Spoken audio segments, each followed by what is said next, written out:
Welcome, everyone, to this very first episode of Just Talk to Us. And on today's episode, we're going to be talking about personal agency. Now, I've brought on my very good friend, Carter Scott. Carter is a medical student and soon to be OBGYN. He's a trans guy from the Deep South, a lover of snowboarding and anything outdoors, an aspiring home chef, and an advocate for accessible gender-affirming care and reproductive health. Welcome, Carter. Hey, thank you so much for having me. I'm really excited to be here on your first episode. Appreciate it. So, just right off the bat, what does personal agency mean to you? And in general, I think a lot of people out there might not know what agency is. To me, agency is when someone feels that they're confident in their ability to be the author of their own life. And that looks different for a lot of people, but I think it's individual for each person, but the ability to make those choices for yourself. Totally. When I think of agency, I kind of think of agency being as others trusting you to trust yourself and kind of having that control and that, confidence to know like this is who I am, this is what I want and what I need. And others being like, yeah, that is what you need because you know yourself best. And also, more specifically, for trans people, having agency is really important because we go through this, transition in life that is very much life changing, in the best way. So, Carter, could you talk about agency as it pertains to transgender people and having a trans identity? Absolutely. I think for a lot of trans people, and of course, I can't speak for all trans people, but something feels different from a very young age, whether they realize that has to do with gender or not. And so I think it leads to a lot of questioning and self-doubt. And it takes a lot of courage to be able to proclaim that this is who I am. So I think for trans people, by the time that they come out, especially in today's climate where trans people are victimized, they are humiliated in the media, we are discriminated against in healthcare, legal settings, housing, employment, education. Most of the time, this is a process that takes many years to finally be able to have that agency and reclaim that agency. Because for a lot of people, they see how trans people are treated, and it makes it really scary to come out for a lot of people. It is so important because we see effects when trans people's agency is taken away from them, when they're told this is not who you are. We see myriad effects, and the most drastic of these being the incredibly high rates of suicide attempts for trans people. And I think that comes directly from feeling a lack of agency, feeling a lack of control, and not being heard. Right. And so often, and so unfortunately, so many of these stories that we hear are about trans youth. Because Mhm. when you're trans and you're also a minor, you are, often under the roof of your parents and under their control. So for you personally, like, how has your experience been with agency, particularly growing up?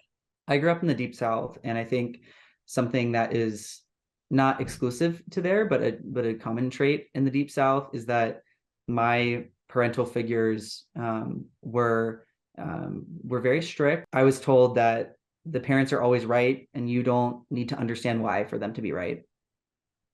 And I think that one of the first times I realized this was wrong, or this is not necessarily true all the time, was the process of coming out and growing into my queer identity. Ever since I was very, very young, I've always been a tomboy. I've always been fairly masculine, wanting to hang out with the boys and do what the boys were doing. Yet I remember always being forced into very feminine clothing. Whether that was going to school, going to church, and I was always really uncomfortable doing that. And I always hated shopping. And as soon as I was able to have my own car and start to have a little bit more personal freedom and autonomy, I started wearing the clothes I wanted to wear, wearing blazers and button downs and things that I liked better. And I realized that I actually do like shopping a lot. Right. But throughout this whole period, as I was growing into my queer identity, I was ridiculed at school. I was told that that was wrong by my parents. I was made fun of by my parents a lot. And that was an interesting time because while that was really painful to go through those things at a certain point, I knew that it was my truth. And so despite all of that, I knew that that's what I wanted to do. And that's more than just what I wanted to do. That's who I was. When I was growing into my queer identity in my mid adolescence, I think that accepting this identity was the first step that I took to reclaim and own my personal agency as a human being. Because up until that point, I had lived my life mostly for other people. And that's common. You know, when you're a kid, you're trying to follow the rules and trying to fit in and trying to make friends. But then as you become an adolescent, you start to explore your interests and have your own friend groups and start to think independently. And for me, as I started dating who I wanted to date and wearing the clothes that I wanted to wear, doing those things was one of the first times I can really remember very strongly feeling like I was my own person. I did have personal agency, but it was not easy. And it was met with a lot of harassment and ridicule, both inside and outside of my home, Mhm. in doctor's offices, in counselors' offices, mental health professionals' offices. Um, but at the same time, despite that pain that I went through, I had never felt more like myself. And I knew that this is who I was. And that I think is an example of how, even when someone is in a very difficult circumstance, if they retain their personal agency and their autonomy, that can get you through a lot of hard things. Yeah, I totally get that and totally feel the same way. So often, you know, the worst times are paired with the best. And like in my experiences, like when I first started to really let myself own my differences, and recognize that it was like maybe it was okay to be different from most people. Mhm. And it was hard because I would get ridiculed and I would get funny looks, when I cut my hair for the first time or when I changed my name. But when I like felt that agency within myself to be myself, I'd never been happier. And, I took that and ran and it brought me to where I am today. And I think you could say the same too. It brought you to where you are today. And I think we can both say we're doing pretty damn well. Absolutely. Being trans is not the easiest thing in the world. In fact, it's really difficult and it can be painful. It can be confusing and scary. But I am so grateful to my trans identity because I think when I was able to take that step and proclaim that this is who I am, this is who I've always been, and it explains so much about my past, and I became so much more happy and authentic. And taking that step has allowed me to take that step in so many other areas of my life. And I don't know if I would have been brave enough to do that if I hadn't come out and transition.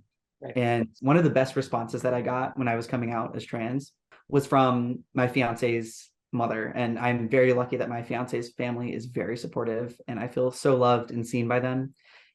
And one thing that her mom told me when I came out was that there's too much joy at stake. And I think that a lot of narratives around trans identity is this story of pain and suffering and mental health challenges and maybe even suicide attempts um, and this feeling of being trapped in the wrong body and the distress and dysphoria that goes around that comes with that. But I think a narrative that's not highlighted enough is the fact that for so many people, being trans is not just about escaping the pain, but it's running into joy and happiness and self-fulfillment and agency.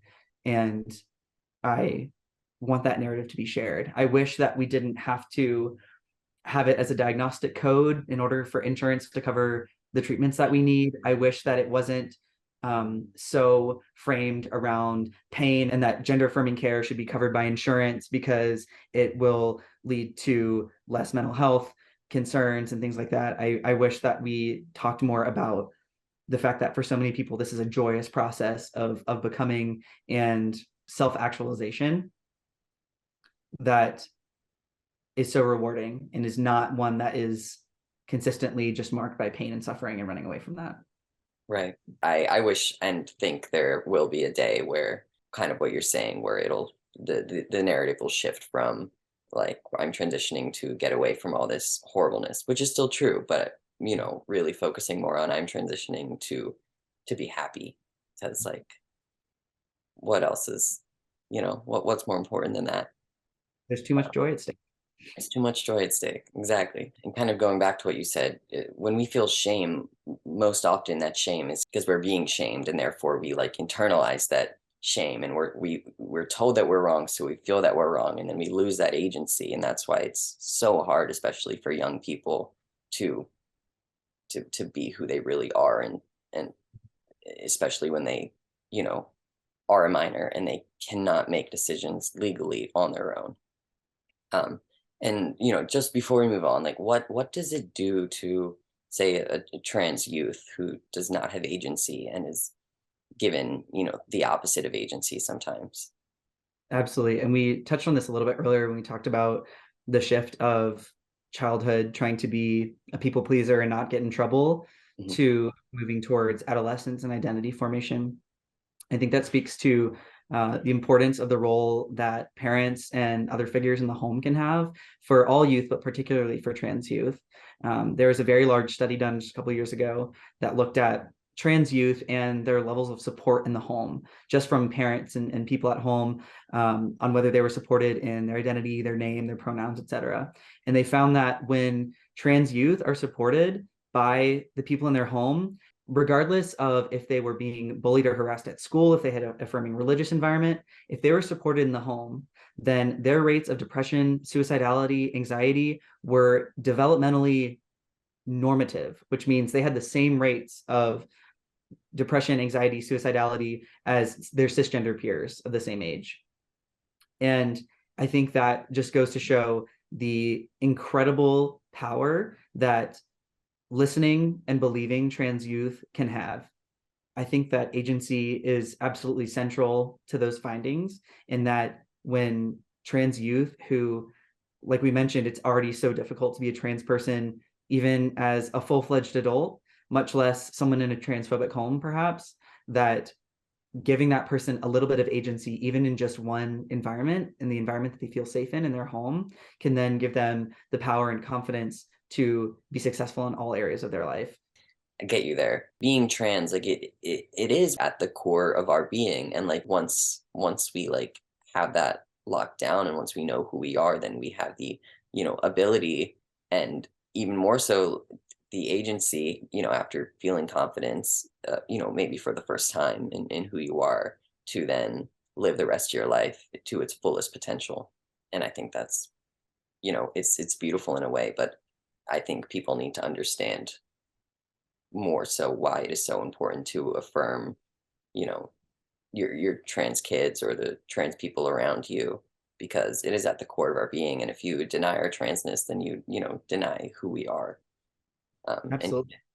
yeah, I think being trans is a unique challenge because it's a level of vulnerability and authenticity that a lot of the world never has to go through or demonstrate just to be who we are. If someone is denied that agency at such a young age, how do we expect them to ever become confident members of society? How do we expect them to pick and pursue their career path or the relationships that they authentically want to be in? Affirming someone their identity doesn't necessarily mean that you have to understand it, but the first step that is so crucial is just to listen, and listen with an open heart, with trying to interrogate for yourself the person that's sitting in front of you, and listening to their story, and believing them. And that's hard when we're taught very specific narratives in the media. But I think that productions like this um, are are so helpful for helping the public not necessarily understand, but maybe appreciate and empathize with the experience of trans people. yeah. Thank Carter. So you shared earlier that in your youth you were ridiculed, and you were, told that you were wrong and you didn't have agency, and it might have, pushed you back from discovering who you really are, or accepting who you really are, at a sooner age. So at what point in your life, you're 25 now, you're in med school, you're doing your own thing, but at what point did you realize that you had agency, and did you really start to take control of your life? And that's an interesting question, and I think that it's one that has only happened fairly recently. Yeah, I think the first time was when I went to college, and when I was able to wear the clothes that I wanted to wear, to hang out with the people I wanted to hang out with. I had a much broader pool of individuals that I was around, and a much bigger variety of experiences. And it was in college that I really claimed my gender identity for the first time. I was able to cut my hair, wear the clothes I wanted to wear, have a robust queer community for the first time. And I think that really empowered me with the ability to make a lot of other choices as well. But it really was during the COVID-19 pandemic that I think, similar to a lot of other people, being alone forced me to reckon with my own thoughts and who I am and what I'm doing. And I think a lot of us were faced with mortality and faced with the uncertainty of things. And that is what really led me to consider the joy that's possibly at stake, that life is too short to not pursue these things and to push things down for years and wonder what it would be like after making that big decision, even though it might be scary. It might be different than other people. The consequences are uncertain, but I think part of that too makes the journey that much more worthwhile. I was listening to River Butcher and some of the videos that they put out during the pandemic, and they said they were talking about how they were uncertain how hormones were going to change them, but they also talked about how if we knew exactly what would happen after making a decision, is it even worth doing at that point? Because the outcome's already known, and part of the journey is the journey itself and the uncertainty. And I think that that a lot of people were having similar thoughts during the pandemic. Part of me coming out later in life is I think that I was involved in lots of LGBTQ student organizing in college. I was always around trans people, and for a long time did not feel like that was my truth. And it was only during the pandemic, when I started to become more independent, that I realized that I had agency, that I was able to make that decision and make that step. And that was when I was in a position where I was supported by my fiance. I had a robust queer community around me.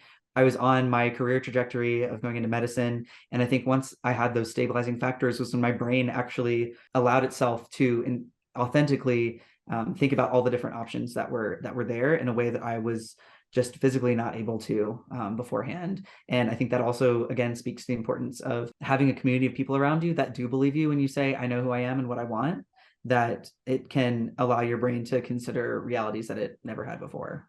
Right. And maybe we don't give enough credit to how outside perspectives and outside people really affect our own confidence and who we know we are. It's so important to have support and to have affirmations. It can mean the world. It can mean the difference between everything, especially if it's your mom, if it's your significant other. It's so important to have people that support you and that understand you, or at least say, hey, maybe I don't understand you, but I want to, and I'm going to try.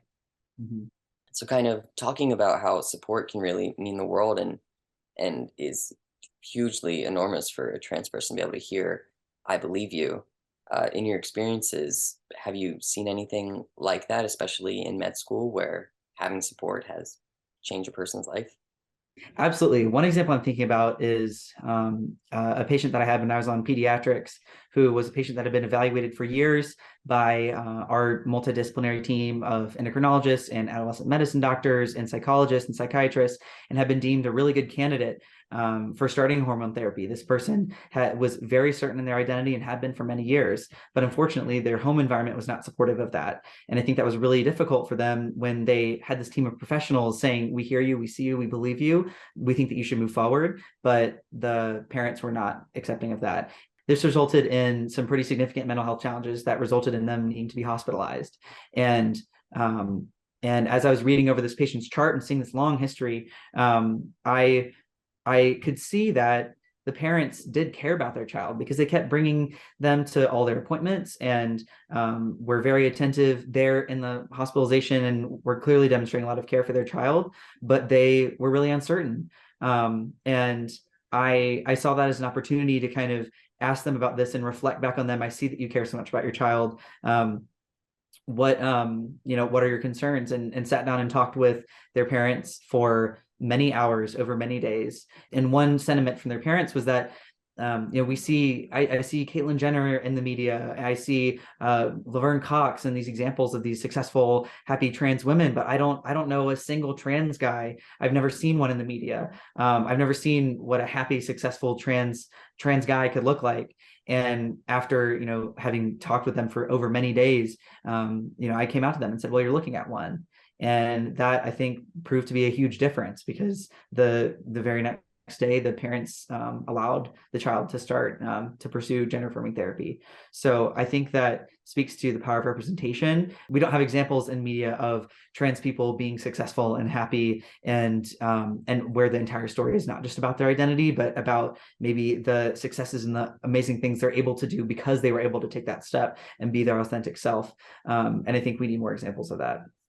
I couldn't agree more. And that is just a perfect example of how one thing that is simply about loving and caring and believing can change the future of a child.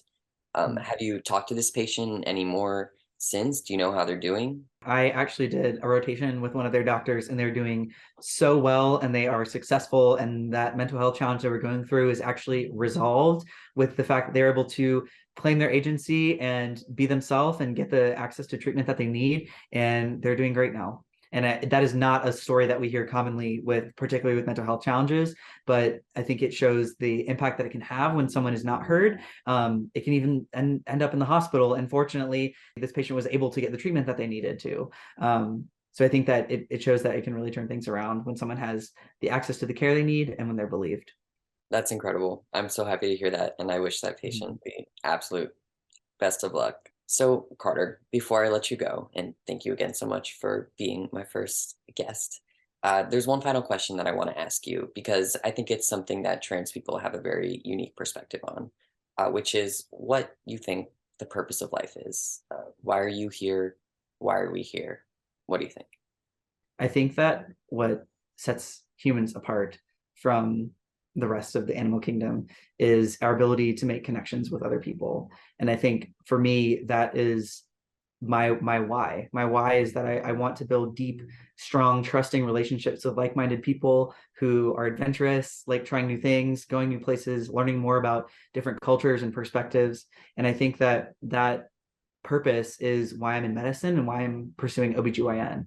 Because I think, particularly with this field, it's scary. It can be embarrassing to talk about for anyone.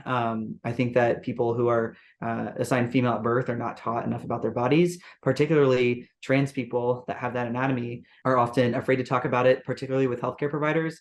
And so I hope to be the type of person for all my patients, whether they're trans, whether they're not trans, whoever they are, I want to be able to establish deep, meaningful, trusting relationships with them so that I can help facilitate an environment where they feel comfortable sharing their experiences, their goals, and then I can use my training and expertise to help them reach those goals, whatever they may be. I intend to be someone who offers gender affirming therapy, but I also hope to offer the full scope of OBGYN. And I think that that my perspective as a trans person has allowed me to understand what it can feel like to be afraid, to be ashamed, to feel marginalized, both in the healthcare setting and just in general. And I hope to use my practice to be a place that nobody feels that way, that they feel open, safe, and comfortable in achieving their goals and helping to be as healthy as possible. I love that. I think and I know that you are going to be a fantastic doctor and a fantastic doctor to your patients, specifically trans patients. You already have done so well for yourself and you have such a bright future ahead. And I'm just so excited for you. Carter Scott, soon to be Dr. Carter Scott, thank you again for coming on to just talk to us. Uh, Everybody, thank you so much for watching. It means the world. And more episodes to be coming soon.